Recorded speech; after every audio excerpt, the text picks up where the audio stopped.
Saudações rubro-negras! Tá inscrito no canal Identidade Rubro-Negra? Não? Tá esperando o quê? Então corra, se inscreva, deixe o like, comente e compartilhe os nossos conteúdos semanais, diários do Mengão mais querido do mundo. Fim de primeiro tempo, Flamengo vai vencendo o Atlético Mineiro em Belo Horizonte e, diferentemente das partidas passadas, onde o Flamengo mostrou um futebol lento, burocrático e desinteressado, o Flamengo fez um primeiro tempo muito bom, um time muito focado no campo, muito solidário uns com os outros, né, na partida. O Felipe Luiz jogando aí mais uma vez no 4-2-4 praticamente, com a última linha ofensiva lá com o Cebolinha pela esquerda, Pedro, Plata e o Wallace, só que com uma diferença. Pedro volta um pouquinho para se movimentar, para fazer o pivô. Lá na direita, o Wallace junto com o Plata conectam jogadas, né? Então o Flamengo, naquele trecho ofensivo, não está muito previsível para a defesa do Atlético. E começou o primeiro tempo muito bem, fazendo marcação alta, tentando atrapalhar a saída de bola do Atlético, o Atlético tentando fazer aquela marcação individual. Com o passar do tempo, o Flamengo começou a achar, né, os espaços desejados lá no campo do Atlético Mineiro. Flamengo com maior posse de bola, com associações rápidas de jogada, e chegou aos 13 minutos, quase abriu o placar. O Pedro chuta quase que da intermediária, a bola passa raspando o travessão. O Everson tirou com os olhos, né? E aos 20 minutos a gente foi coroado, né, com o gol. Aliás, gol não, né? Um golaço. Uma jogada que começa aqui na direita, com o próprio Plata junto com o Alacian, uma troca de passes rápida. O Alacian, num toque de primeira, dá para o Plata, que vai para o meio campo, conduz a bola, chega perto da área, vê o Cebolinha passando no facão e dá um passe preciosíssimo. O Cebolinha finge que vai chutar. O Natanael está até agora lá passando pelas ruas de Belo Horizonte, né? Deixa passar batido de carrinho lá, com o bumbum no chão, e o Cebolinha toca embaixo aí do goleiro do Atlético, o Flamengo fazendo 1-0. E 1-0 foi pouco, viu? Porque o Flamengo agora no final do primeiro tempo teve uma chance incrível, né? Com o próprio Pedro na pequena área, bateu de chapa, meio de chapa com o pé esquerdo, a bola subiu, e minutos antes também teve uma grande oportunidade com o Everton Araújo chegando para trocar passes ali pela direita com o Alacian e o próprio Plata. Everton Araújo no lance parecido que ele fez no Maracanã, bateu de esquerda, a bola por pouco não entra no ângulo, aqui ela bateu no travessão. Enfim, o Flamengo muito bem, o Atlético nervoso, porque agora vai ter que tentar empatar. Vamos ver como é que o Felipe Luiz volta com esse time. Tomara que volte com o mesmo interesse, com a mesma intensidade, porque eu acredito que o Flamengo voltando da mesma forma, apesar de não termos um meia de criação.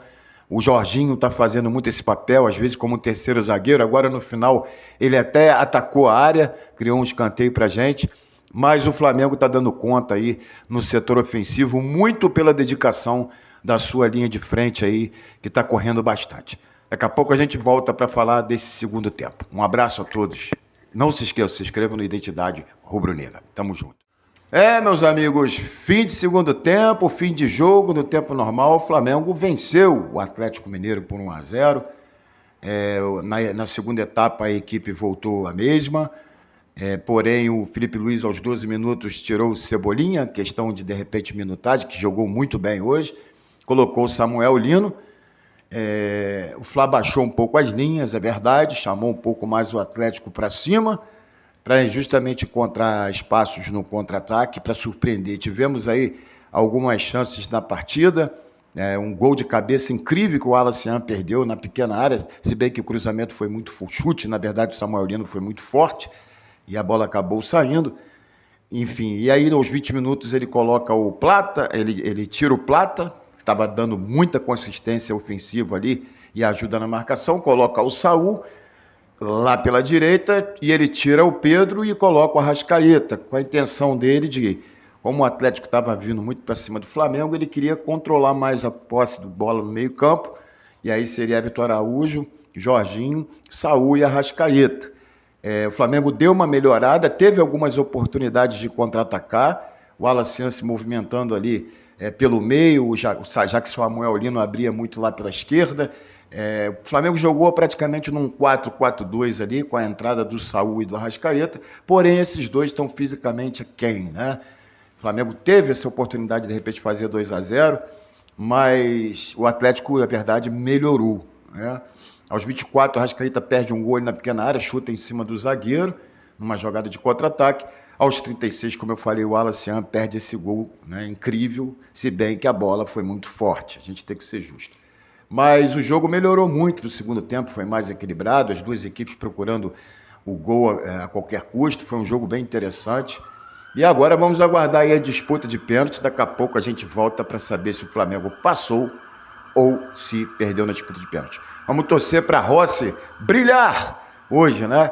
A gente sabe que ele é um bom pegador de pênalti e vamos torcer aí, ter fé para que o Rossi pegue os pênaltis aí. Valeu, um abraço, daqui a pouco a gente volta.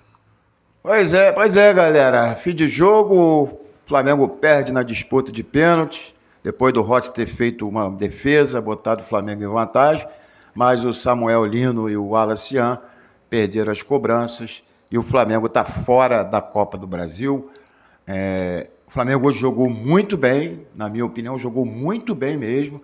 Não sentiu o jogo, esse time é muito maduro. Teve até mais perto da vitória do que o próprio Atlético Mineiro, embora no segundo tempo o Atlético tivesse conseguido equilibrar as situações, e aí foi para a disputa de pênalti. E aí a gente sabe que pênalti conta muita coisa. O Wallace parece que sentiu, né? Sentiu a pressão de bater o penúltimo pênalti, desperdiçou, isolou a bola, bateu um tiro de meta, como o Samuel Lino. Mas o Flamengo se despede da Copa do Brasil, agora é pensar aí no Campeonato Brasileiro. Próximo final de semana tem uma partida importante contra o Mirassol e também na Libertadores depois. Se a gente pode tirar algo de positivo dessa saída do Flamengo da Copa do Brasil, eu creio que é a questão física, né? Agora com uma disputa a menos, o Flamengo tem a obrigação de fisicamente melhorar e desempenhar o melhor futebol, tanto no Campeonato Brasileiro quanto na Copa Libertadores da América. Grande abraço a todos. Infelizmente, a gente fica triste com a saída do Mengão, mas faz parte, né? Não é por isso que a gente vai desanimar. Temos 2 títulos relevantes. Na verdade, o que eu mais queria, os 2 títulos, Copa Libertadores e Campeonato Brasileiro. Não se esqueça, se inscreva no canal Identidade Rubro-Negra, deixe o like, comente o que você achou dessa partida e, se puder, compartilhe os nossos conteúdos com os amigos rubro-negros. Um grande abraço, saudações rubro-negras.